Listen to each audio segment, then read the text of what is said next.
for that. And we're live everywhere, it seems, which is good. Hello again. I am Dr. Andrew Neville. We're going to talk about anything and everything that is adrenal fatigue. I've been specializing in treating adrenal fatigue for about 20 years, a little over 20 years now. And my predecessor did it 30 years prior to me coming here. So we're going to talk all about it. I've got several different programs that I run for patients with who are dealing with adrenal fatigue. So I've got a few questions that come in from them on this list. So I'm going to take a look at those questions first. They kind of get priority seating, but by all means, share any comments or questions with us in the comments section. My team is standing by to field those comments. And as you join in, let us know where you're from. We're always curious. We've got patients all over the country, and even some international patients that will listen in at times and ask questions. The information out there about adrenal fatigue is so, so diverse, so misunderstood, so confusing, unfortunately. So we're trying to make some sense of all of that. By all means, if you have any questions, ask. And put that in the comments. Let us know where you're from. And what I'm going to do is go right off of my document, if I can find my document with questions, and we'll just jump in and get started. So Nicole has a question. 4 months, not four, F-O-R. For months, I've been feeling great following your program, more energy than I've ever felt. But in the past 2 months, I may have done too much, which is pretty common, unfortunately, Nicole.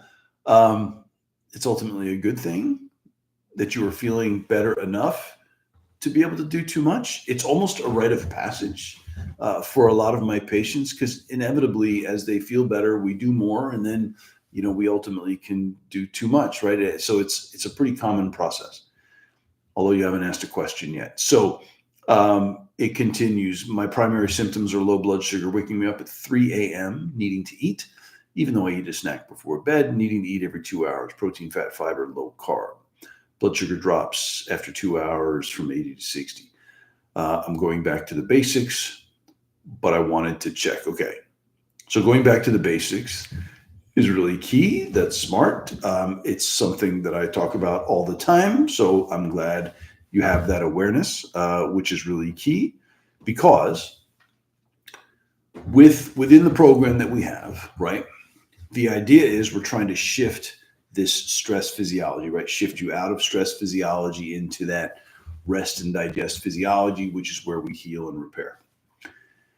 As we create that shift, the symptoms that come from stress physiology that, we'll call adrenal fatigue, right? The symptoms of adrenal fatigue, those symptoms should decrease in intensity, frequency, and duration over time, for sure. As this shifts, then on the other side, you start turning on the healing and repair side of your physiology. Now you should start feeling a little more of yourself with increased intensity, frequency, and duration, right? Maybe your mood is a little better. Your mind is a little more clear, right? The brain fog improves, or the energy, right? Just your energy is a little better, which is awesome. So as you shift, right, you're shifting because we're putting all these basics, all the various pieces of your therapeutic puzzle, we're putting all that together kind of all at once to get this to shift. As you do it, you feel better. Eventually you feel well enough to overdo it, which is perfectly fine, perfectly normal. Everybody goes through that for sure. All we have to do then is do it again, right? We go back to the basics. Let's do all those things again. Let's kind of slow down, rest, pace, back up. I call that tightening the reins. So you tighten the reins back up again, and you'll get back right quick. The scary part, if I could say it that way, the scary part of having these dips is that they feel similar to how it felt in the beginning, right? And then this little monkey in our limbic system which likes to fear and worry and look for danger and stress and all that, it starts to think, oh boy, like you're going to have to go through that whole process again. Or maybe this isn't the problem. Maybe there's something else going on, right? Like, but here's the thing, it's different, right? It's different. You'll come out of it quicker. Those dips, you'll come out of them quicker. They will become less frequent. They won't last as long for sure. And your body knows the way, right? Do all those things you did to get to where you were, to the point where you could overdo it. Do all that again, and you'll get back there pretty quickly again. So no worries. Now, Nicole's question continues. I read that resveratrol can lower blood sugar. Is that true also for non-diabetics? No. I've been taking it since April this year, and it helped me significantly, but I'm wondering if it could lower blood sugar too low when the adrenals are weak. No. So resveratrol is one of those things that will helps for numerous issues that people with adrenal problems have in many, many ways. It can help to modulate blood sugar, which means if somebody's blood sugar is running a little bit high, it can help improve that, but it's not going to lower somebody's blood sugar if it's already normal or if it's low. So it's not the resveratrol. The reason you're noticing the dips in blood sugar is that your adrenals they've been overworked a little bit, right? And they drop the ball, right? Because it's the adrenals' job to help to manage your blood sugar, right? It's their job, right? Every time the blood sugar drops, the adrenals have to respond. And while that was improving, now when you're in a dip, the adrenals aren't doing that. So that's the thing. So all you have to do is go back to the basics, dial everything back in, okay? Retreat, and you'll get back on your feet consistently. Keep with the resveratrol. Resveratrol is fine. Okay, so let me just double check with my team. Everything looked good here. Team, here we go. Good on, all right, there we go. Perfect. Thank you. Okay, so we look good. Welcome, everybody. You may or may not know, I am Dr. Andrew Neville. We're talking about adrenal fatigue. I've got a list of questions that I'm going through, prioritized. Some are coming from people who were in my programs. But if you have a question live, share it in our comments section. They'll get that question to me, and we'll get on top of that as well. And let us know where you're from. We're always curious to find out. So Kay says, will traumatic events, one after the other, set this off? The last one seemed to break something in me, and I couldn't seem to get back to normal. I stayed in a state of fear, jumping at every sound, not a wink of sleep, sitting on the edge of my seat, waiting for the next terrible news. This lasted for 2 solid years. Then I slowly started to feel safe again. I know this took a toll on my health, and doctors were of no use. Sadly, sorry for that. Is there a quick way to turn this off? There's no quick way to turn that off, Kay, but there is a way. There is a way. I started meditating at dawn and having to be alone with quiet so I could clear my head. There's got to be a quicker way to do this. All right. So, Kay, I feel for everything you have experienced. It is part and parcel with this condition, right? This condition that we call adrenal fatigue, which is really a broken stress response system. And you're in my program, so you've heard this, but I'm speaking to everybody else as well. There are 3 primary components of your stress response. There's the hormone side that ends in your adrenals, cortisol, adrenaline, and all that stuff. Then there's the nerve side, which is your autonomic nervous system, the part of the nervous system controlling all our organs. And it's run by the limbic system in the brain. The limbic system is not a thinking part of our brain, right? It's just a reacting part of our brain. It controls some basic functions outside of stress response. It controls temperature regulation, appetite and hunger, even sleep-wake cycles to a degree. But that limbic system's main job is to constantly be assessing your environment for danger. It's always receiving information from our external environment through our senses and perception, receiving that information, receiving information from our internal environment through the chemicals in the blood supply. When it receives that information, it's just got to react. Is this stimulus harmful, dangerous? Can this thing kill me? Do I got to jump this body into fight or flight? Hormones, nerves. Or is it the opposite? It's harmless, innocuous, and I can just chill out in vacation mode and just let it pass, right? What happens is, with a bit of a genetic predisposition and just enough chronic stress over time to overwhelm those genetics, that limbic system gets trigger happy, sensitized. And in the research, and this has been well researched, they call this central sensitization. So central for the central nervous system, sensitization meaning this system is trigger happy, which means now the limbic system is over perceiving its environment as dangerous. We kind of make mountains out of molehills, right? So minor stress doesn't generate a minor response anymore. Minor stress, major response. And then what happens is our physiology, we just get stuck in stress physiology. I mean, that's the crux of adrenal fatigue, right? That sensitization actually happens not only in the central nervous system, but in the rest of the nervous system as well, in the autonomic nervous system, but even in the peripheral nerves and in the sensory nerves. So a lot of my patients, they'll come into me and they'll be like, Doc, I'm kind of sensitive to these bright lights now, and loud sounds and harsh chemicals and smells, and even touch. Like you can touch one of my patients and they jump like it hurts, like the limbic system feels pain. So that sensitization is incredibly common and a hallmark of this overused system. And it absolutely does, can calm down. We just have to do everything we can to get this physiology to shift, right? Because as this physiology shifts, that limbic system rewires. It's a magical process. And it's called neuroplasticity, right? The neuroplasticity goes both ways, right? So just like your limbic system got sensitized and trigger happy in the direction we don't really want it to go, right? It got rewired. We can rewire it the other way so it increases tolerance over time. It absolutely happens, but there's no one magic thing that's going to make that happen, okay? It happens with a combination of techniques and habits and behaviors and supplements, of course, vitamins and things to help to rewire it. We put enough of those treatments basically together at the same time. We get that physiology to shift and it starts to rewire. And what happens is that sensitization settles down over time.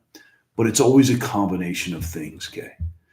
So protect your limbic system as best you can. That might mean you have to be isolated to a degree, but not so isolated that now you're isolated too much and then that's a stress in and of itself, right? So we want to settle things down, protect yourself, step out here and there when you have to, stay in that sanctuary as much as you can. But if you continue to follow the program, right, the way it's laid out, you absolutely should get ahead of this. We've been doing this a long time. I see it happen all the time. Just try to be patient and try to stick with those basics. Okay, hang in there. I know it's hard. But you can. Okay. So Dustin says, Dr. Neville, can you briefly speak about concussions that last a long time and how they play into adrenal fatigue? Will concussions eventually heal? Yeah. So concussions heal. Right, we just have to do what we need to do to be able to heal concussions. Right, we know from research that the brains. There's this old school thinking where we used to think the brains don't change. It's like once children learn something and the brain matured and into our 20s, and then it doesn't change or it can't heal anymore. Well, we've got research on 90-year-olds.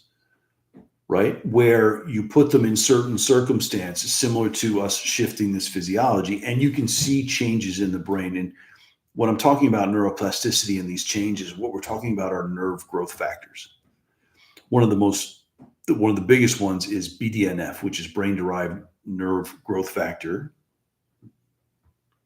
Yeah, that's it. which means a nerve growth factor means now that nerve is growing, right? Again, generating new neural pathways. So the brain is constantly evolving, constantly changing. You can heal from concussion. Certainly, when we get a concussion, we rattle our brain and we affect our limbic system, makes it trigger happy. What's the treatment for concussion, right? Hang out by yourself, don't overstimulate the brain, keep the blinds down, keep things dark, don't move too fast. They take kids out of school, things like that, just to not overstress the brain. Well, it's the same treatment for adrenal problems.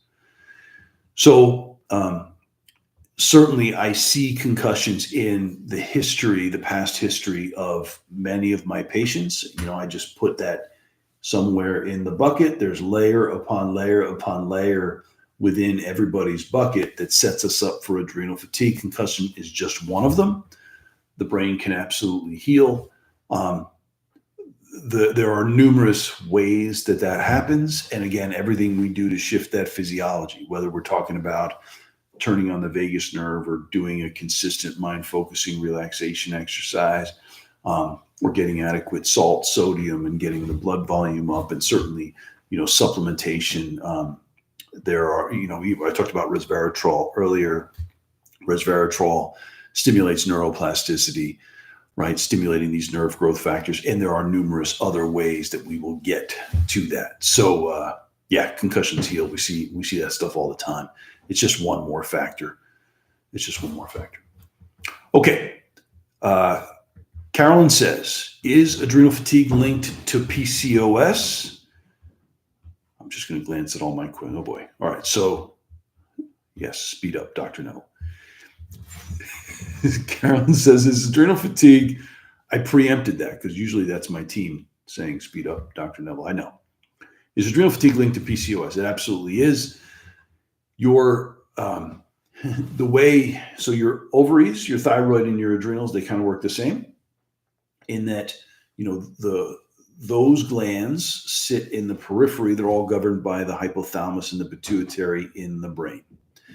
Now, I used to think of those as a three-legged stool: adrenals, ovaries, thyroid, until I actually got into practice and realized I was wrong, because as goes the adrenals, so too will go those other two.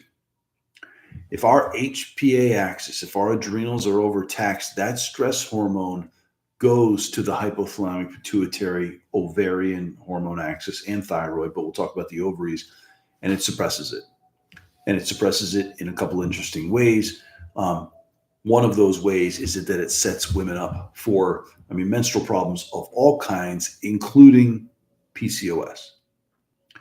We can see even, more significant than you see fertility issues. You can see certainly dysregulated menstrual menses.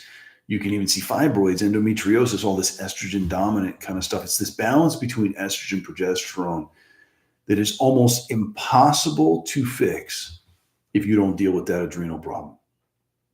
Right? So what do doctors do? They're like, your hormones are off, we'll throw you on birth control. That you might fix the hormones, right? That's now you don't get the fluctuation of hormone. You just not fixed it, but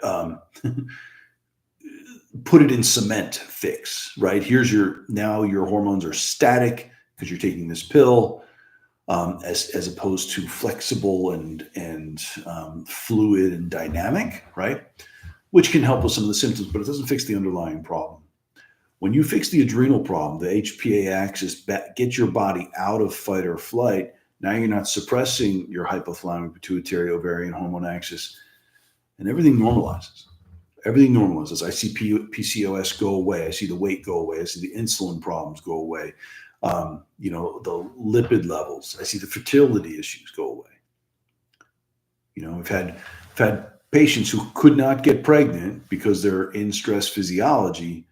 We shift that physiology, and now they can get pregnant numerous times. So absolutely, there's a strong connection. Okay. Adrian says, stellate ganglion blocks. All right, we're going all over the place. It's good. Stellate ganglion blocks rising in popularity for long COVID, anxiety, PTSD, which are all adrenal fatigue, by the way. Can these help empty the bucket for adrenal fatigue, especially for viral contributed cases? Doesn't matter. And or maybe jumpstart healing by shifting the body's physiology, encouraging a reset of the nervous system. Would love your thoughts, since they're quite expensive and carry risks, but are well reviewed by the vast majority of patients. Okay, stellate ganglion block. So basically, we're dealing with the three parts of the stress response, right? HPA axis in the adrenals, the autonomic nervous system, limbic system in the brain. You will get doctors that get fixated on any one aspect of that, right? Just, you'll see doctors that specialize in the autonomic nervous system. They're like, you have dysautonomia, like that's what's causing all your problems.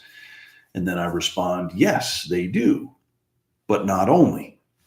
You'll have other doctors, right, that think they know what they're doing with regard to the adrenals. They're like, oh, you have adrenal problems. That's your problem. We have to focus on that. And I'm like, yes, they do, but not only. You'll have other doctors that stick with the limbic system, right? And they'll work on, let's do brain imaging and mapping and find out what's going on in that limbic system. That's your problem. And I'm like, yes, but not only. It is far more effective when you fix it, because these systems work together. You cannot tease them apart. The hormones work with the autonomic nervous system, controlled by the limbic system. It all works together. You cannot treat, you can try to treat just one, but it's just not going to get you anywhere. The most effective way to get at this is to treat it all at the same time. Stellate ganglion is part of the sympathetic nervous system, right? Which is your fight or flight side of the nervous system. So let's just block the nerve to fight or flight. You can get some resolution of symptoms, not in everybody. I've had plenty of patients come into me where it didn't work, right? Which is unfortunate. But again, I think the problem is that anxiety, right, or palpitations, or whatever that symptom is that you're going after, right, which is usually wiredness and can't sleep and sweats and it all comes from adrenaline. It's not just coming from the autonomic nervous system. It's coming from the limbic system. It's coming from the hormones, right? So snipping a nerve, or at least chemically blocking a nerve temporarily, it temporary results at best, unfortunately. It's far better and more effective long-term to treat all of these, all of that system, your stress response system, treat it all at once. So I mentioned long COVID, anxiety, PTSD, adrenal problems. It's all the bucket. Okay, so let's look at it. So in the bucket, our whole life is in this bucket, past and present, including physical, mental, emotional, spiritual, mental, social stress, what else? Diet, nutrition, trauma, abuse, toxins in the environment, bad infections are in there, but also, head injuries like we talked about, but relationships and work and politics and social media, you name it. It's all in the same bucket. COVID is a pretty significant infection. And what COVID has done for us in our society today is COVID has exposed a bunch of people who were dealing with adrenal fatigue prior. Their bucket was filling up, and then COVID was the straw that broke the camel's back. And now that system is just kind of broken and stuck here.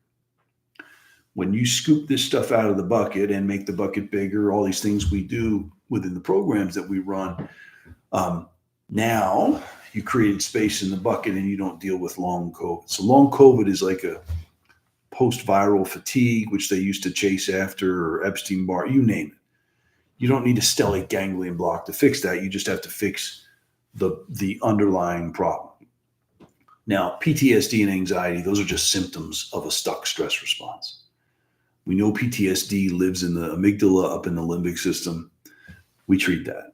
We know that, if you dump a bunch of adrenaline in somebody, you're going to feel anxious. You're going to have palpitations. You're going to have panic attacks. I know, I've had them, and they're miserable. But I don't like cutting nerves. Again, temporary benefit at best. So There is absolutely a way to fix it at a deeper level without doing any kind of permanent damage for anybody. So yeah, so we don't use them. Okay. Stephanie says, what's your opinion on choline? My vagus nerve is shot. Been doing nostril breathing, grounding, lymph drainage, eat healthy, and I'm still skin and bone. Okay. So just so everybody gets the point. And welcome everybody. I know we've had some people kind of jump on and off. Welcome. Let us know as you come in. Let us know where you're from. And if you have any questions or concerns, please put them in our chat, and they will get my questions. I've got a pretty good list. So here we go. Choline. So vagus nerve is the main parasympathetic nerve, right? Which gets shut down when we're in stress physiology, which makes perfect sense. We think about the vagus nerve primarily with the digestive tract, not only, but the GI tract, and it runs the whole thing. Big, huge, long, wandering nerves, runs the whole thing, mouth to anus. When we're in fight or flight, you don't want to waste energy, having a bowel movement or getting hungry, having to sit down for a meal, right? There's a tiger in front of you, like that's bad. So we turn off our vagus nerve pretty efficiently with stress physiology. So it makes sense. So part of what we have to do within the program is figure out how do we turn that vagus nerve back on. Stephanie mentioned choline, which I think is pointing in the direction of the main parasympathetic neurotransmitter is something called acetylcholine, which is made from choline through a couple chemical reactions, and choline being basically just a vitamin, similar to B vitamins. So the neurotransmitter, right, acetylcholine, is only one piece of the dysfunctional autonomic nervous system and the fact that your vagus nerve is cut off. What can I say? I mean, I use B vitamins and choline in just about everybody as far as just replenishing nutrients, but throwing a bunch of choline at somebody doesn't jack up acetylcholine levels and turn on the vagus nerve. There are other ways we want to turn on acetylcholine, whether that is through some of the behavioral and kind of lifestyle modifications, of course, the diet and shifting this physiology. I generally will use certain kind of herbs and nutrients to be able to help to manipulate the neurotransmitters, but I don't find manipulating neurotransmitters to be, really the main, the more effective way to go at this. It's more about dealing with the stress hormone, because it's the cortisol and adrenaline which are putting so much pressure on those neurotransmitters, whether it's acetylcholine or also serotonin, GABA. Like, what does conventional medicine do for this situation? Right? When you have adrenal fatigue and you're in stress physiology, you're going to develop anxiety and depression. And they try to connect all that to serotonin or GABA or whatever it may be, right? Which is why all my patients, when they come into me, they're on SSRIs or some kind of an antidepressant. They're on benzodiazepines and things to help with the anxiety or help them to sleep, which is basically GABA. There are problems with those meds over time, right? The most effective way to get after the neurotransmitter dysfunction is actually to deal with the stress hormone first, right? We have to deal with that stress hormone, balance that out, and then we don't have to chase after these neurotransmitters, because those are secondary effects, right? The neurotransmitter dysfunction is secondary to stress physiology. We got to get our foot off the accelerator as opposed to focusing too much on the brakes. Okay. Catherine says, what are your favorite treatments? She's from the UK, so she spells favorite with a U. What are your favorite treatments for inflammation? I have been suffering from this a lot, and it's having an effect on my adrenaline levels. Okay. Pardon me. So inflammation is something all my patients will deal with to some degree or another. We all develop itises, right? Itis just means inflammation of, right? Arthritis, inflammation of the joints. colitis, inflammation of the colon, diverticulitis, uvea, you name it, right? So itises of all kinds. The body's main anti-inflammatory is cortisol, which happens to be your main stress hormone, right? All the steroids that doctors will use, right? Hydrocortisone or Medrol packs or prednisone, right? Those are all mimics of cortisol, right? Same chemical, just a bunch stronger, right? So it makes sense logically for me to think, okay, if doctors are giving a bunch of steroids to my patients for various conditions, secondary and tertiary conditions, but we know that our body actually makes something that is a steroid. It makes its own steroid. Well, maybe there's a problem with the body making that steroid, which is why we're developing the inflammatory conditions in the first place. And I see it all the time. So I'm going to go back to the basics here, Catherine. The number one way to control inflammation is to turn on your body's ability to control that inflammation, to support the adrenals, make sure that cortisol and adrenaline are balanced out. It is absolutely essential to be able to do things that way. I mean, I'll share with you, again, you're not my patient, right? So I don't know, I'm supposed to qualify this by saying this does not indicate a doctor-patient relationship with any of us. Talk to your local doctor before starting or stopping or doing anything, based on this conversation. But I tend to like omega-3s as a way to control some inflammation, especially DHA. DHA is one of your omega-3s, which has strong research to help with not just inflammation, but also anxiety, depression, things like that. But there's a variety of ways that we have to get at this. And ultimately, you have to fix your body's own anti-inflammatory process. That's what settles it down. There's no magic bullet for inflammation, unfortunately. Okay, so continuing on. Wanda says, I have very high inflammation. Okay. Are there any herbs or foods to lower my inflammation? What are the best foods and herbs to boost a person's mitochondria? Okay, so I just talked about inflammation, Wanda. I'll talk about the mitochondria. For everybody else, mitochondria are the little energy producers in the cell. It take you back to your high school cell biology. The mitochondria exist inside the cell. Their job is to take energy from food and turn it into a universal form of energy to help so we can do things, anything. Think a thought, detox, repair a tendon, build a neurotransmitter. It all depends on the energy from mitochondria. Mitochondria happen to be very susceptible to the damage from stress physiology, which is free radicals and oxidative stress, a bunch of other stuff. When that damages the mitochondria, we can't produce energy, which is part of the fatigue or the brain fog, that kind of a thing. So what Wanda's asking is, what are the best foods and herbs to boost a person's mitochondria? It doesn't start there. That is way up here.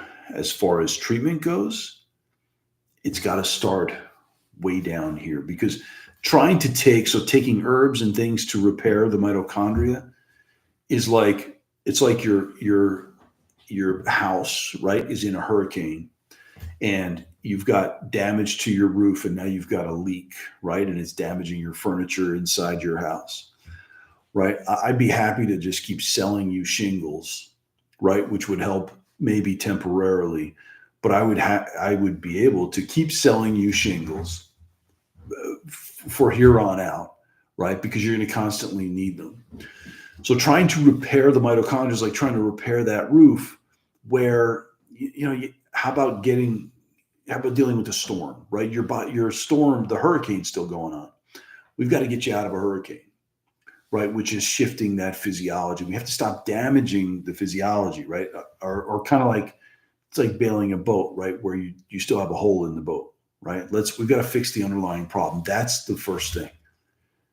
There are plenty of people willing to sell you a bunch of herbs and things to try to fix your mitochondria, which will generate them a fair amount of income. But you'll have to take that stuff forever with, I don't know, maybe you get a little result. This is not that I don't treat mitochondria. It's just that we have to fix it at a deeper level, right? You can't go selling people shingles or selling people new furniture. Hey, you got a problem, like your furniture's all wet, right? Well, yeah, they're right, but you're gonna have to keep replacing that furniture. You got to fix it at a deeper level. I'll say, I don't know, resveratrol is one of my favorites that also helps to fix mitochondria. It's got to be trans resveratrol though. There's a lot of misinformation out there about it. But again, check my.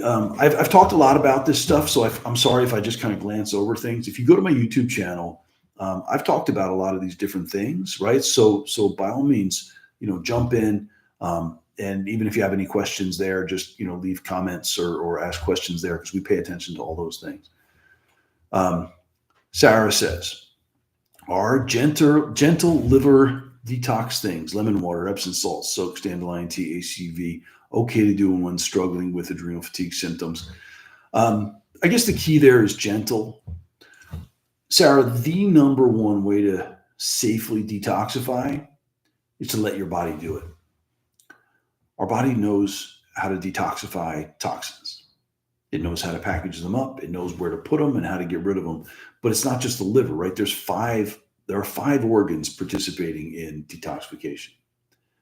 Liver's one, but also you got your colon, your kidney, your skin, your lungs, all working together. Again, there are many practitioners that'll look at my patients and say, oh, you have adrenal fatigue because you're toxic. And I would counter with the fact that that person is probably toxic because they have adrenal fatigue, because when you have adrenal fatigue, your body's in stress physiology, turning on the organs that'll save your life, but shutting down a bunch of other stuff, right? Detoxification is a maintenance thing. Who cares about whatever, a little mercury or a little pesticide or something when there's a tiger in front of you? All the energy is geared there. The safest way to detoxify is to shift this physiology and let the body do it, which is why when most people detoxify, they feel miserable, right? And practitioners will be like, oh, that's great. Like, look at all the toxins. No, I think it's wrong. I think you're probably doing it wrong, right? You're packaging something up and trying to get it somewhere, but the body can't. You're like retoxifying the person. So, I mean, the things you mentioned, Sarah, are gentle. They're fine. I would listen to your body. It's probably not that big of a deal. Is it going to benefit you? I don't know. The number one way to do that is let the body do it. That's the key, right? Shift that physiology. Okay. Okay. Stephanie says, all right, let me check again. Oh boy. Sorry, everybody. I will get to as many questions as I possibly can. What is your opinion on tinnitus related to gut issues? Mine is not from hearing loss. I don't know. So tinnitus is just, kind of ringing in the ears. That's different than hearing loss. I don't make that connection. Could it be related to the gut? Possibly. It's hard to say. I see tinnitus in a fair number of my patients because of that same oxidative stress, right? The damage from stress hormone that hits the mitochondria. It also hits the nerves, right? It hits the brain, hits all that stuff. So the key is, I don't know whether your tinnitus is related to adrenal issues or not. The way to find out would be you go to my website. I've got a symptom assessment tool. Right, it takes like 4 or 5 minutes. You answer some basic questions, and that will spit out some information about. That'll spit out information about the likelihood of you having adrenal problems, and also kind of target and give you some information as to what to look at. You can just reach out in the comment section and get that information as far as where to go and to check that out, because. People will ask me all the time, like, Doc, I have tinnitus. Is that coming from adrenal problems? It might be. Or Doc, I have whatever, IBS. Is that coming from my adrenals? It might be, but it's really the whole picture that we have to look at, right? And then we can find out, right? Because if it is coming from adrenal problems, you could try to fix your gut if that's what somebody thinks it is forever. But if the adrenal problems are causing it, you've got to shift that, because The adrenal problems are going to be connected to us causing too much wear and tear, because we're in stress physiology, causing too much wear and tear with suppressed healing and repair. Well, if you're suppressing healing and repair, you're suppressing that physiology everywhere, including nerves. Okay, Gabby says, "Hi, Doc. You talk a lot about adrenaline." I do, Gabby. How can we treat it? Or do we treat the root cause and then the adrenaline relaxes? Yeah, you hit the nail on the head, right? So adrenaline is another one of your stress hormones, right? We've got cortisol, there's adrenaline. There's also pituitary stress hormone, which has action in and of itself. There's hypothalamic stress hormone, which does its own damage and work, right? So I talk about cortisol a lot, I talk about adrenaline, but there's others. There is no system in the body, no way that we can trump adrenaline. Adrenaline is uncomfortable, flat out, terribly uncomfortable. It gives us palpitations and sweats, and we're wired and anxious and uncomfortable. I mean, it's terrible. I've been there.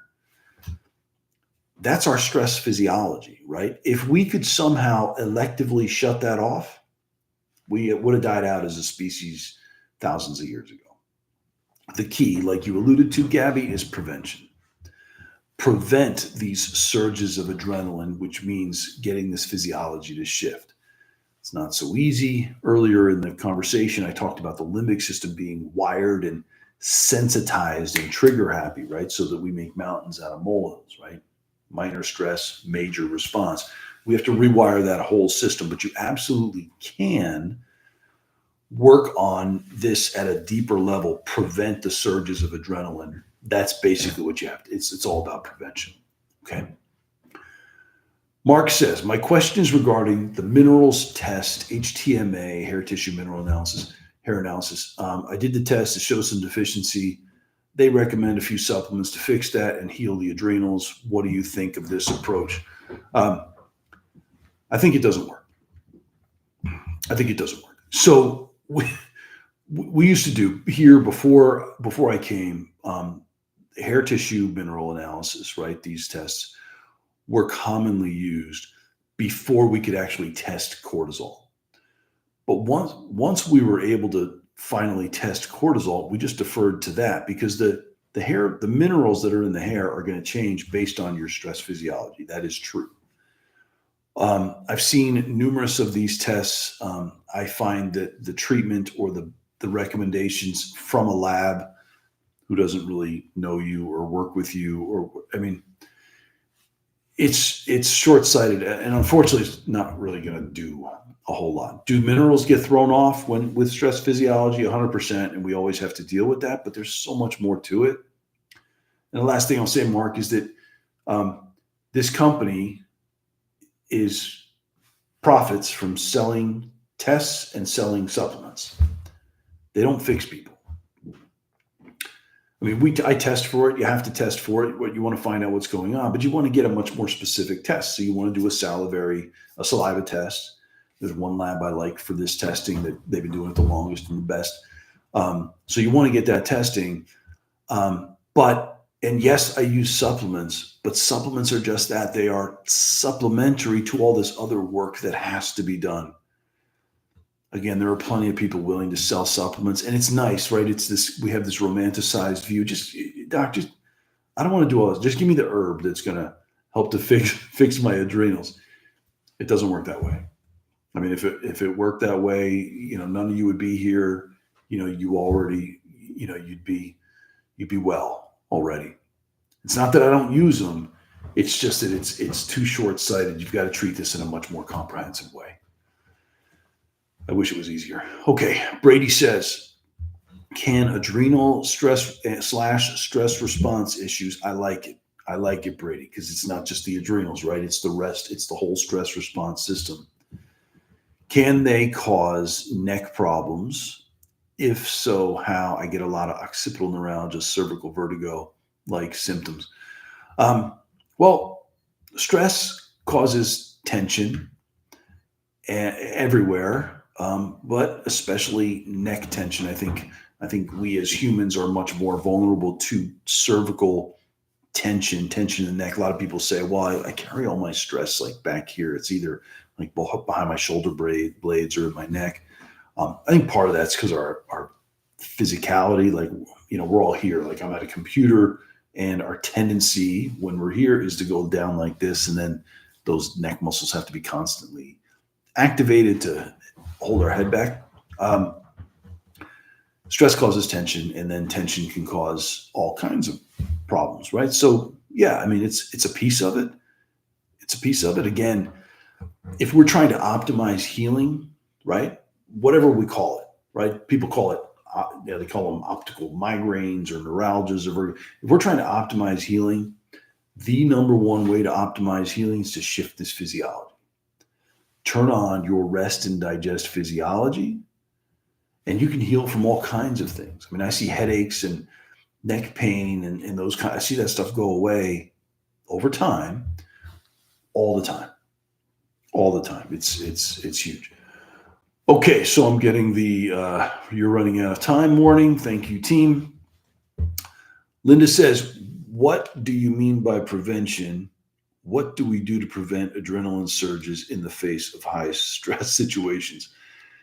It's a big conversation, Linda. So prevention means healing a trigger happy stress response system. You don't want to negate adrenaline. We need adrenaline. We need stress hormones. And I come across like sounding sometimes like all stress is bad. All stress is not bad, but chronic stress, right? Being stuck in a chronic stress response is bad, and that is well documented. We have to bring this system back into balance. That's prevention. How do we bring it back into the balance? We figure out what your therapeutic puzzle looks like, put enough of those pieces of that puzzle together over time, get that physiology to shift. That decreases the sensitization and the trigger happy nature. Now your cortisol and adrenaline isn't so trigger happy, so that when there's a stimulus, you can respond in kind. Minor stress, minor response, major stress, major response, but then slip back out. That's prevention. And honestly, that requires a lot of work. I'd love to say, you can go do it on your own and go for it and figure all that stuff out. That's hard. The only reason I know how to do this better than, I think most people, is because I used to have patients come and stay with us. We have a guest house on our property. People would come from all over the country to get treated for this condition. So they'd be in my office every day. They'd come from a couple weeks, a couple months even sometimes to get ahead of this. By the time I would send them home, we figured out the puzzle, right? And they're shifting, right? Their physiology is already shifting. Now, nobody fixes this in 6 weeks. Don't let anybody tell you they can. But they're shifting, and they know what that shift means. And then by the time they leave, they've got a plan. They've got an understanding of the plan. They've got tools to implement the plan. So not only would they feel better quicker, but these people would stay better longer. Now, here's the problem. Most people don't have the resources to come and hang out with us for that amount of time, right? Whether it's time, energy, money, of course. So I've created a couple different programs based on the successes of those patients, hoping that I could duplicate those more successful results that those patients had, but so people wouldn't have to come here to make that happen. And, one of the main programs I use for that is my Core Plus program, which is coach driven. It has testing involved. It has frequent communication, support, guidance. It's the support and the guidance, right? To help people through all this stuff, which is really one of the most important things, because it's different for everybody. I wish it was easier. And if anybody has questions about that, just ask. My team can put a bit of a link for any of that information in the comments and provide that. And I also have patient coordinators who are there to talk to people with a complimentary call. So let's see. Rebecca says, I'm now 81. I was diagnosed with adrenal stress in the past, unable to follow through with treatment during COVID, had me on many supplements, not seeing results. Again, supplements don't fix people. Supplements make the sellers money. Not that I don't use them, but there's a bunch of groundwork. The basics have to be handled before you add those supplements, which is why most people have that same experience. I also have sleep apnea, which doctors feel is my total problem, not your total problem, too tired to function properly. So Rebecca, you can, if this is your problem, if you have adrenal, if somebody tested you and they said you have adrenal stress, that's what you said, you can get ahead of it. You absolutely can. You just need somebody to be able to guide you, somebody that knows what they're doing. That's the key. If you're interested, please, reach out to us in the comments. I'm happy to be able to help and guide you in any way possible. I wish I could just say, it'd be easier for me too if I could just sell you a supplement and be like, oh, that'll fix all this stuff. It doesn't. Everybody's puzzle's a little different. And what I'm good at and what my coaches are now good at is figuring out what that puzzle looks like to get this physiology to shift. We know what that healing process needs to look like, which is also key, to get that to shift. And that's what we do, is help people get through that. So, okay, Joe says, your diet plan is low carb, but what are your thoughts on carnivore diet for long-term or short-term, since January is carnivore month? I didn't know that. Clean version with organ meats, grass-fed, grass-finished. So I'm always a low-carb guy, sometimes very low carb. I do have patients here and there go total carnivore. I don't know that that's necessary for everybody because everybody's genetically a little bit different. However, I generally don't have a problem with it. The key is to listen to your body. Listen to your body. That's absolutely the key. And if you're going to do it, you want to do it the way you described.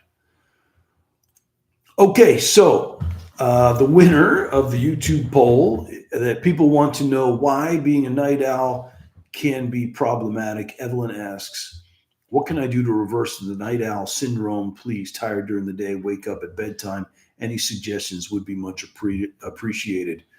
Okay, being a night owl is not good because our bodies, we are animals. We are of the animal kingdom. We are wired to Mother Nature. We are designed optimally to wake up with the sun and go to bed with the sun. That mechanism, that circadian rhythm, is governed by your stress response physiology. Starts in the limbic system, goes through the HPA axis, the adrenals release cortisol. When we test for cortisol, which you absolutely need to test for, Evelyn, is you want to test it throughout the day because cortisol should be nice and high in the morning, get us up and animated, ready to tackle the day. And then it should always go down. It should be at its lowest level before bed, and you just ease off into sleep. I can almost guarantee your cortisol is not behaving that way, which then drives behaviors. And people are like, well, I'm a night owl. Like, are you a night owl, or is your cortisol messed up at night so you have daytime cortisol in the evening when you should be in bed? Because again, daytime cortisol in the evening suppresses growth hormone. Now, you might not need growth hormone to grow anymore, Evelyn, but you sure need growth hormone to heal and repair.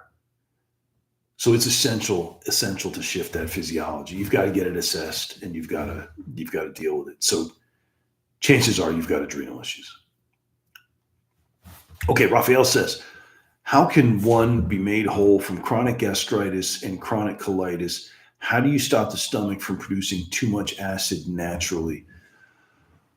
Well, you're assuming you're producing too much acid, which is causing the chronic gastritis and chronic colitis. That may or may not be true.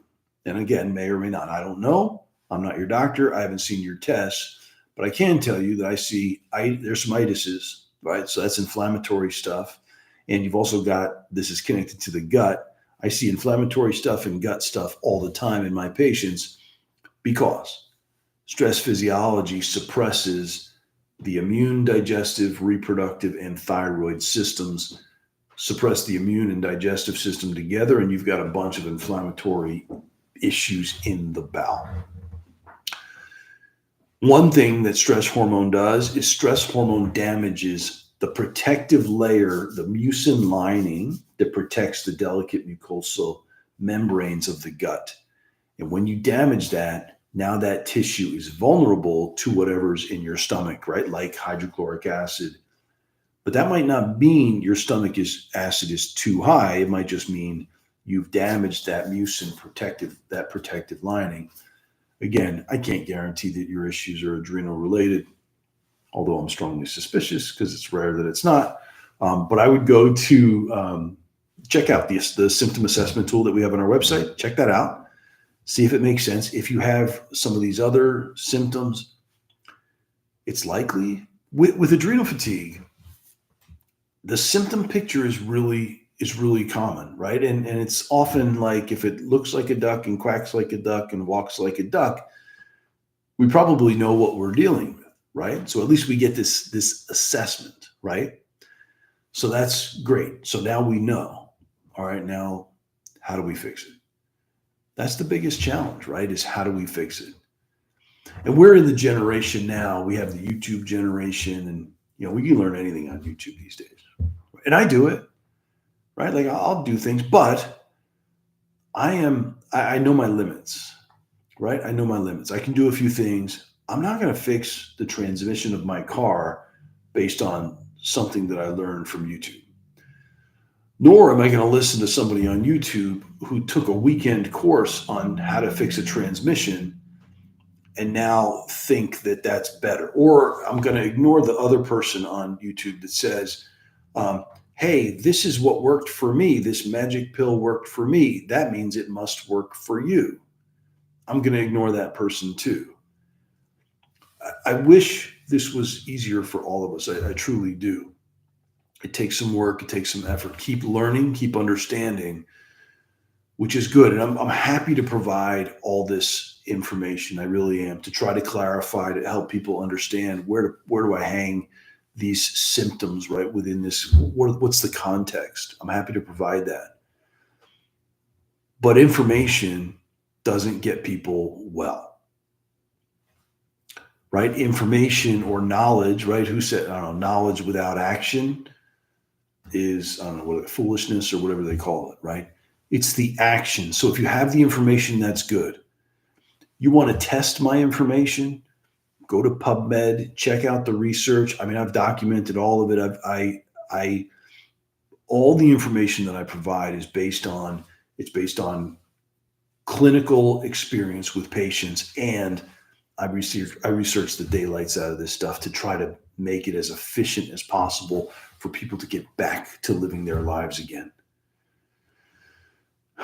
It's there's a lot to it. I wish it was easier, but this problem, this adrenal fatigue problem, is contributing to most of what we are suffering from as a society today.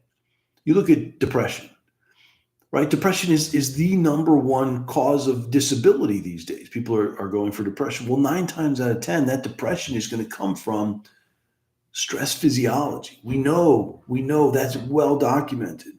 What about anxiety? How common is that? How common is weight issues, which comes from stress physiology? Sleep problems. How about cardiovascular disease? How about diabetes? Again, stress physiology, right? How about all the immune problems we have? Suppressed immune system. How about all the digestive stuff? IBS, I mean, it's everywhere, right? How about women with menopausal problems, which again is going to come from stress physiology? And if you need more information about that, just jump on my YouTube channel and check it out. I've talked about all these various things. This is the main underlying problem. You tackle that. I mean, you've changed your entire life. All right, I'm going to try to do one more. Sorry, I got off on a tangent. Joanne says, I have pretty severe adrenal fatigue, and I've noticed many times after stressful events when my health takes a plunge for the worse, that I struggle with rapid spikes in blood sugar after eating, making my heart race and pound. It leaves me feeling extra exhausted. What would cause this? It's stress. And how can I prevent it? Yeah, it's the same answer, Joanne. You've got to treat the underlying problem, right? Which means make sure the stress response isn't so trigger happy, shift that physiology so we respond in kind, right? And then, I mean, you definitely look, if you check out my mini course, I've talked about some of the basics with this. So in that mini course on YouTube, I've talked about one of the common pieces of the puzzle is diet. People have to eat what we call a hypoglycemic diet, small frequent meals, more protein and fat, low sugar and carb. That is true for anybody with adrenal problems. You eat that way, that goes a long way into as far as prevention goes, but certainly if you're in that particular stressed out situation, we've got to continue to shift that physiology. Okay, I have run out of time. I apologize to those of you whose questions I did not get to. Please reach out if you have further questions, concerns. I'm happy to try to answer any questions. I do have patient coordinators. If you're interested in getting a higher level of care beyond just the information, that's a complimentary call, so we can kind of set you up with that. Just leave a comment in the comment section, and please share this information, right? Like or subscribe, whatever platform you're on, like, subscribe, share it, follow us, whatever it is you're supposed to do with these things. Because getting that information out, this is my goal. I mean, for 20 years, once I figured out what's going on with me, I have dedicated my life to researching researching the condition and helping patients get better from this condition, which is debilitating. It's debilitating. It really is. And I've been there. I know how challenging it is, but there is hope. There is hope. You just have to, you need guidance, right? You just need to be guided in the right way to figure out what your puzzle looks like. You can do it. You can do it. So hang in there. All right. All my best. Take care.